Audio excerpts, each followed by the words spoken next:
آج کی ویڈیو میں ہم دیکھیں گے کہ حضرت علی رضی اللہ تعالیٰ عنہ کے کل کتنے بچے تھے، کربلا کی جنگ میں حضرت حسن ابن علی رضی اللہ تعالیٰ عنہ کے کتنے اور کون سے بیٹے شہید ہوئے، حضرت حسن کی نسل ان کے کس بیٹے سے چلتی ہے، اور آج کل یہ لوگ کہاں بستے ہیں۔ کیا جارڈن اور مروکو کے شاہی خاندانوں کا حضرت علی رضی اللہ تعالیٰ عنہ سے کوئی تعلق ہے؟ اس شجرے کو سمجھنے کے لیے ہمیں قریش میں حضرت عبد المطلب پہ آنا پڑے گا۔ ان کی سب سے خاص بات یہ ہے کہ یہ حضرت محمد صلی اللہ علیہ وآلہ وسلم اور حضرت علی رضی اللہ تعالیٰ عنہ کے دادا تھے، اور انہی پہ آ کے ان دونوں ہستیوں کا شجرہ آپس میں مل جاتا ہے۔ آپ قریشی قبائلی اتحاد کے چوتھے سردار بھی مانے جاتے ہیں، اور آپ کی نسل 57 پشتیں پیچھے حضرت اسماعیل اور پھر حضرت ابراہیم علیہ السلام سے جا ملتا ہے، جس کا مطلب یہ ہے کہ آپ اسماعیلی عربوں کے خاندان سے تعلق رکھتے تھے۔ حضرت علی کے والد ابو طالب اور والدہ حضرت فاطمہ بنت اسد تھی۔ ابو طالب حضرت عبداللہ کے حقیقی بھائی تھے، یعنی نبی پاک صلی اللہ علیہ وآلہ وسلم کے سگے چاچا تھے۔ ان کے بارے میں یہ آتا ہے کہ وہ ایک نہایت رحم دل انسان تھے، اور ہر وقت دوسروں کی مشکلات کو حل کرنے کے لیے کوشاں رہتے تھے۔ نبی پاک صلی اللہ علیہ وآلہ وسلم کے نبوت کے اعلان کے بعد جب قریش آپ کی جان کے دشمن بن گئے تو حضرت ابو طالب نے انہیں اپنی پناہ میں رکھا اور کسی کی میلی آنکھ آپ صلی اللہ علیہ وآلہ وسلم پہ نہ پڑنے دی۔ لیکن حالات اس وقت بہت زیادہ خراب ہو گئے جب سن 619 عیسوی میں ابو طالب کی وفات ہوئی۔ یہ سال نبی پاک صلی اللہ علیہ وآلہ وسلم کے لیے غم کا سال سمجھا جاتا ہے، کیونکہ ابو طالب کے انتقال کے محض 1 ماہ کے اندر ان کی بیوی حضرت خدیجہ رضی اللہ تعالیٰ عنہ بھی انتقال کر گئی۔ آپ رضی اللہ تعالیٰ عنہ کی والدہ حضرت فاطمہ بنت اسد کو یہ اعزاز حاصل ہے کہ انہوں نے 17 سال تک آپ صلی اللہ علیہ وآلہ وسلم کو اپنے بیٹوں کی طرح پالا۔ ان کا تعلق بھی بنو ہاشم سے تھا، اور وہ حضرت عبد المطلب کی بھتیجی تھی۔ ویورز، حضرت علی سن 600 صدی عیسوی میں مکہ میں پیدا ہوئے۔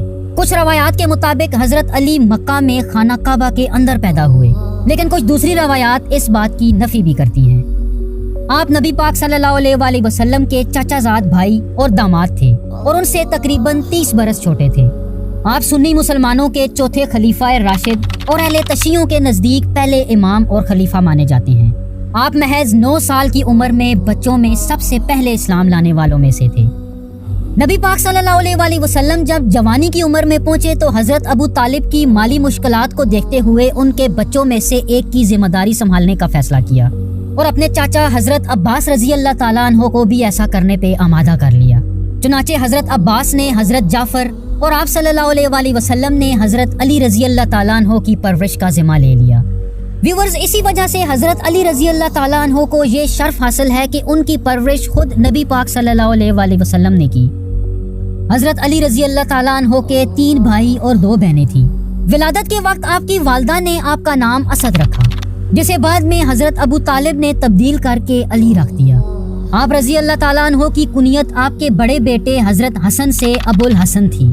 اس کے علاوہ آپ کو ابو تراب بھی کہا جاتا تھا، جو کہ نبی پاک صلی اللہ علیہ وآلہ وسلم کی طرف سے عطا کردہ کنیت سمجھی جاتی ہے۔ حضرت علی کی پہلی شادی آپ صلی اللہ علیہ وآلہ وسلم کی چھوٹی اور چہیتی بیٹی حضرت فاطمہ رضی اللہ تعالیٰ عنہ سے ہوئی، جن کی زندگی کے دوران آپ رضی اللہ تعالیٰ عنہ نے کوئی دوسری شادی نہ کی۔ روایات میں آتا ہے کہ حضرت علی کی کل 9 بیویوں سے 14 بیٹے اور 19 بیٹیاں تھیں، اور ان کے بیٹوں میں صرف 5 بیٹوں سے ان کی نسل چلتی ہے۔ حضرت فاطمہ سے حضرت علی کے 3 بیٹے حضرت حسن، حضرت حسین اور حضرت محسن کے علاوہ 2 بیٹیاں حضرت زینب اور ام کلثوم تھیں، اور ویورز، حضرت محسن کا انتقال بچپن میں ہی ہو گیا تھا، تو یوں حضرت علی اور حضرت فاطمہ کے 2 بیٹے ہی زندہ رہے۔ حضرت حسن اور حضرت حسین کی اولاد کو شریف یا سید کہا جاتا ہے، جو کہ آج بھی دنیا کے مختلف حصوں میں بستے ہیں۔ ویورز، جہاں تک حضرت حسن رضی اللہ تعالیٰ عنہ کی بات ہے تو وہ حضرت علی اور حضرت فاطمہ کے بڑے بیٹے تھے، اور اسلام کے شروعاتی دور کی انتہائی اہم شخصیت سمجھے جاتے ہیں۔ آپ سن 625 عیسوی یعنی ہجرت کے 3 سال مدینہ میں پیدا ہوئے۔ حضرت علی نے آپ کا نام حرب رکھا تھا، جسے بعد میں نبی پاک صلی اللہ علیہ وآلہ وسلم نے تبدیل کر کے حسن رکھا۔ آپ سنی مکتب فکر کے 5ویں خلیفہ جبکہ اہل تشیعوں کے دوسرے امام مانے جاتے ہیں۔